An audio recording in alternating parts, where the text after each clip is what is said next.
L'honorable député de Laval-les-Îles. The honourable member for Laval-les-Îles. Mr. Speaker, the fight against foreign interference is a priority for our government and for Canadians. Canadians deserve leaders who will take all necessary measures to protect them. However, the Conservative leader is simply finding excuses to avoid his responsibilities. He is refusing to get his security clearance. Can the Prime Minister explain why it's important that the Conservative leader step up by getting his top secret clearance?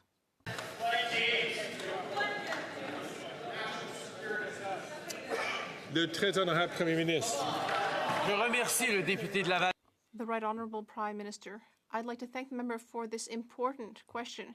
It's a question that many Canadians are wondering about, and in fact, many Conservative MPs even are asking themselves this question. The Leader of the Opposition is trying to score points on the matter of foreign interference, and yet he is refusing to get his security clearance at a time when more than ever, all party leaders should take these threats seriously. He is not showing serious leadership. Canadians deserve better. What does the Conservative leader have to hide? Why does he not get his security clearance?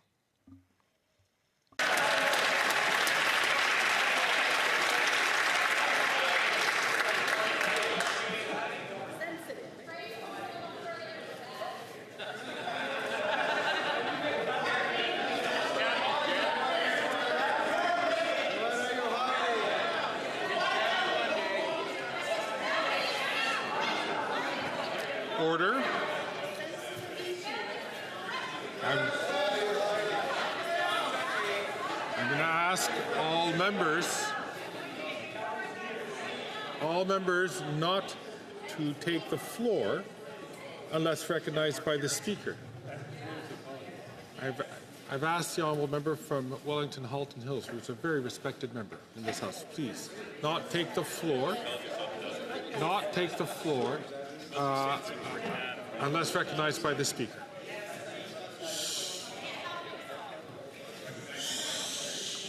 That goes both ways.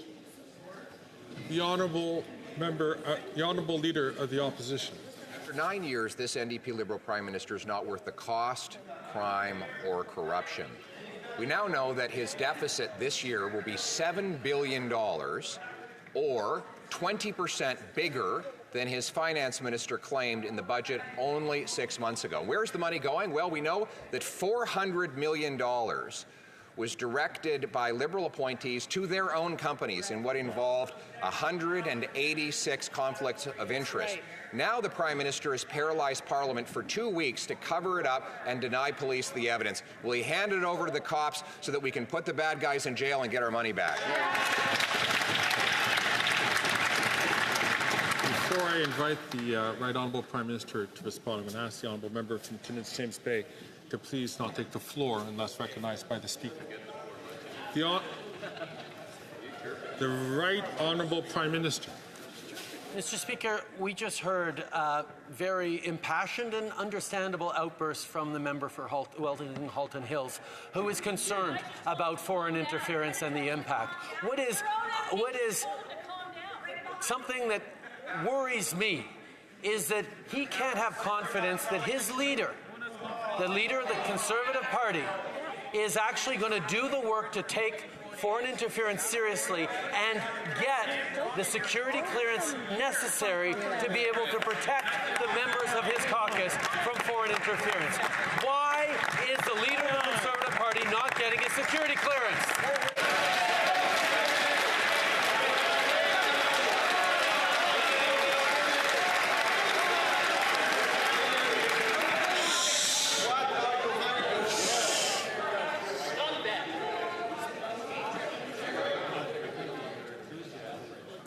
The Honourable Leader of the Opposition. Because this Prime Minister will not gag me the way he's gagging his 24...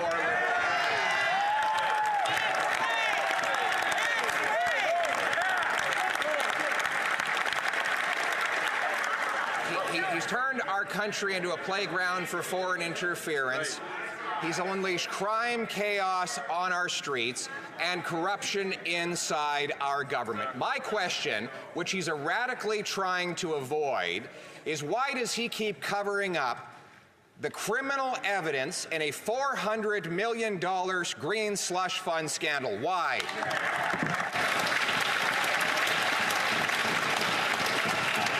The Right Honourable Prime Minister. Mr. Speaker, the Leader of the Opposition is about to get up one more time in this House to say some words. I recommend that at this point he choose those words to apply to explaining to Canadians why he will not get the necessary security clearance from our national intelligence agencies to be able to protect not just his party and their institutions and their members, but all Canadians. Any leader who wants to take national security seriously should be able to listen to the information that CSIS wants to share them instead of covering his ears and going la la la la la like.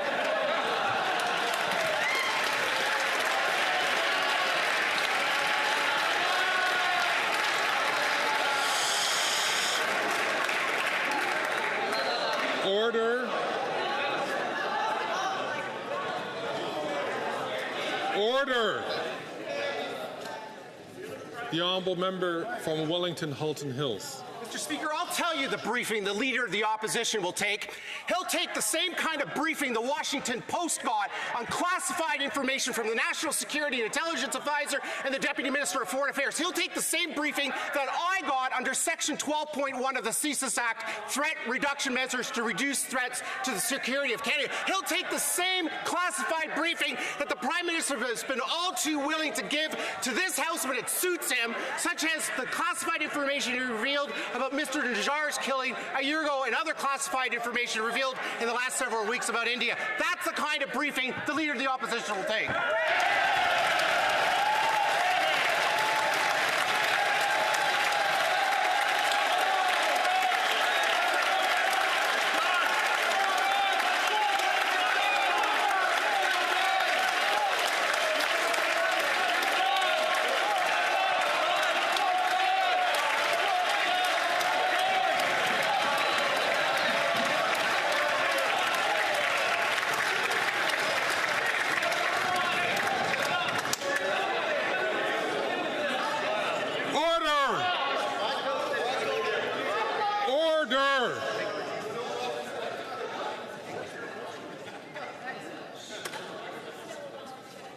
The Right Honourable Prime Minister. Mr. Speaker,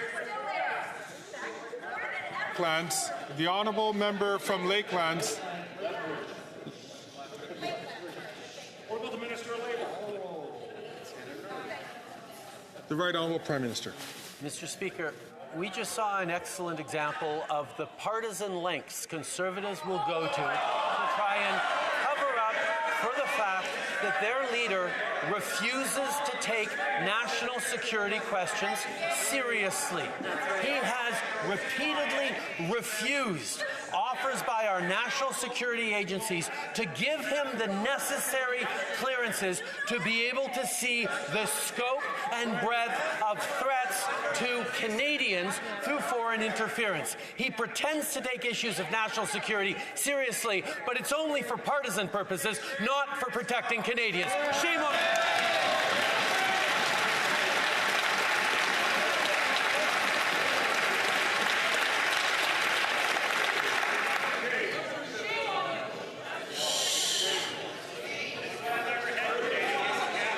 Order.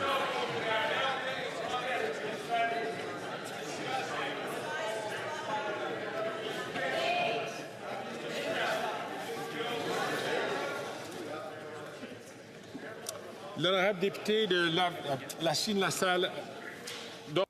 The honourable member for Dorval, Lachine LaSalle. Mr. Speaker, the public inquiry into foreign interference has made clear that every member of this House has a responsibility to fight against foreign interference in Canada. This is especially true of party leaders. It is imperative that all leaders be equipped with the necessary security clearances and information so that they can make responsible decisions to protect our precious democracy. The Conservative leader refuses to do so. Can the Prime Minister shed light on why it is important to get such clearance? Thank you.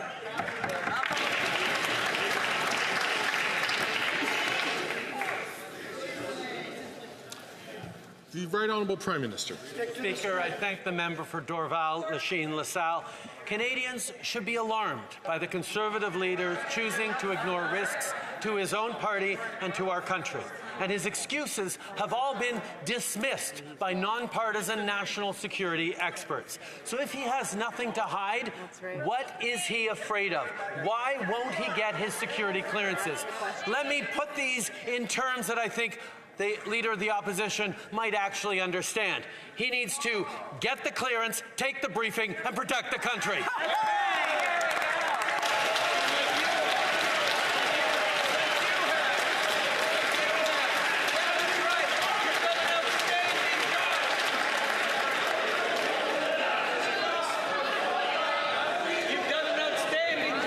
Order! Order!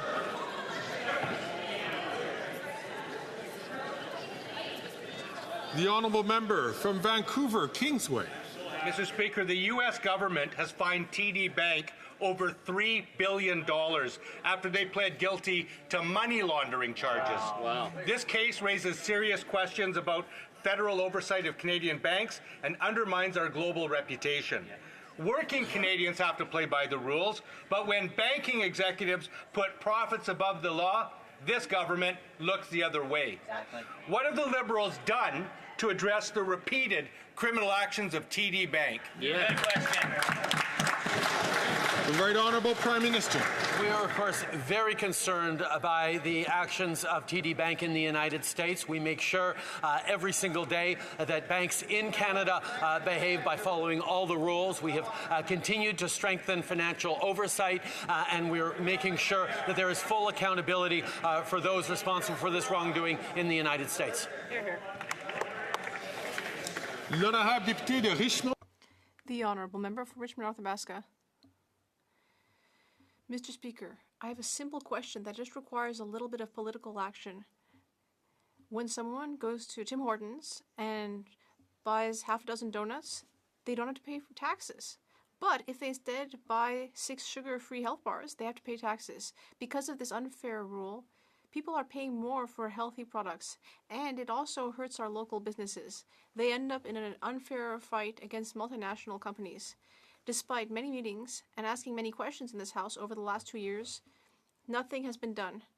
Will the Prime Minister tell us if he will ask his Minister of Finance to do something about this situation? Please. The Right Honourable Prime Minister. Mr. Speaker, I'd like to thank the member. I'd like to thank him for raising this issue. We have spoken about this issue within our government, and we will continue to study his proposal. It seems like a very common sense one, and we will continue to see if it's a good idea and move forward together. Thank you.